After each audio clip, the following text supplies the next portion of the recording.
I am no one's slave, a slave who rose to the ranks of one of the top military commanders ever known in history.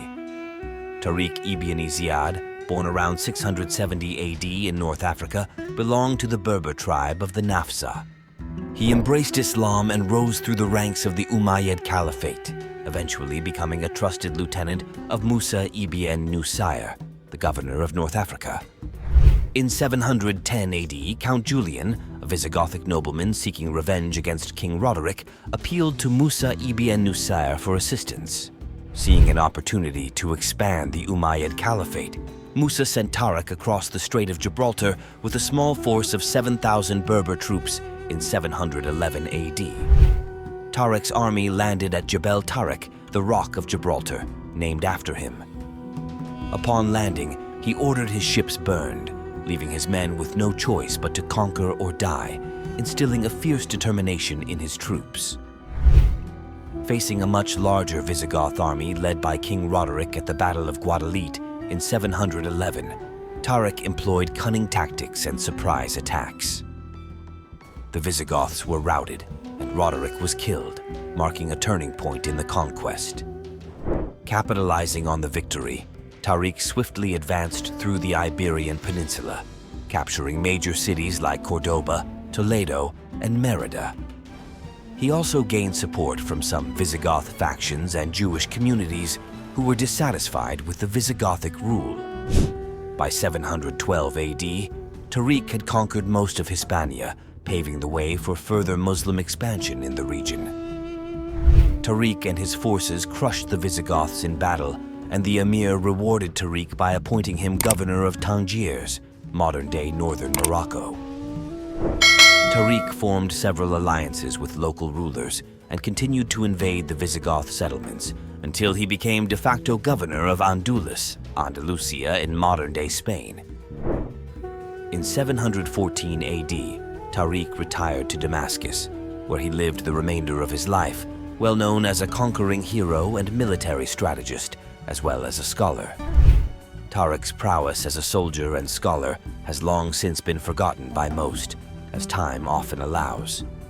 However, his name and his campaigns are discussed still, with each reference made to the mount named in his honor, Jabal Tariq, the Great Rock of Gibraltar, and in military academies all over the world.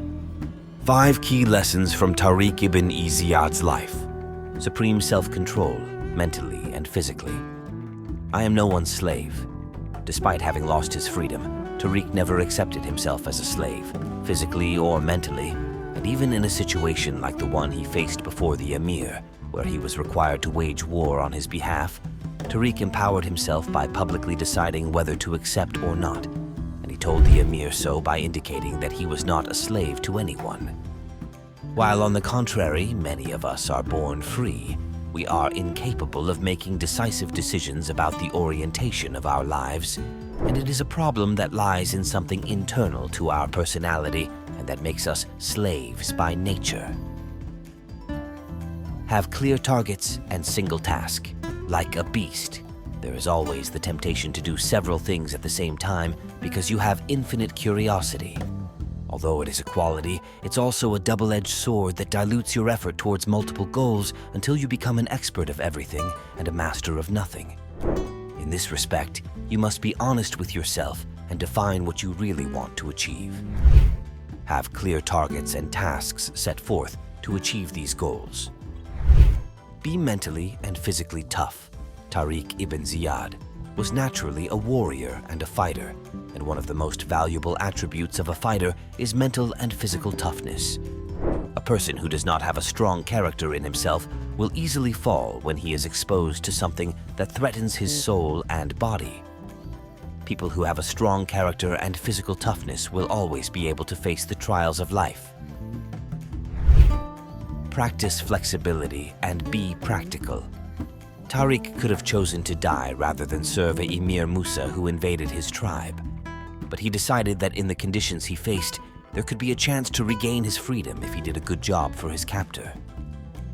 He didn't stick to his position, and instead looked for a way to regain his freedom by making a deal. The Emir Musa was also flexible in his position, since, if he wanted, Tariq could have been forced to fight on pain of death. But he knew how to negotiate in a way that Tariq would understand and eventually accept, so both men could get what they ultimately wanted. Musa, by being flexible, not only gained a great warrior, but also a faithful believer of Islam who would serve him for years, and Tariq, by being flexible, engraved his name a great military commander in the annals of history. Burn your boats. Leave no option for yourself. Accept winning.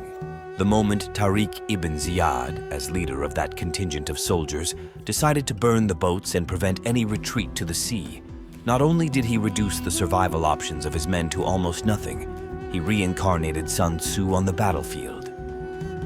Sun Tzu said that one of the worst things you could do in the art of war was to corner your enemy without giving them options for exit. Tariq applied this principle against his own people to arouse in them what Sun Tzu advised to avoid, an indomitable bravery and ruthless survival instinct. In addition, this strategy also prevented the Visigoths from using the ships and provisions contained in them in case of the defeat of Tariq's forces. Many times, exemplary strategic actions are an inspiration for the many and a lesson for the few. But now more than ever, you need to attempt to fathom the strength of will needed to pull off something like this.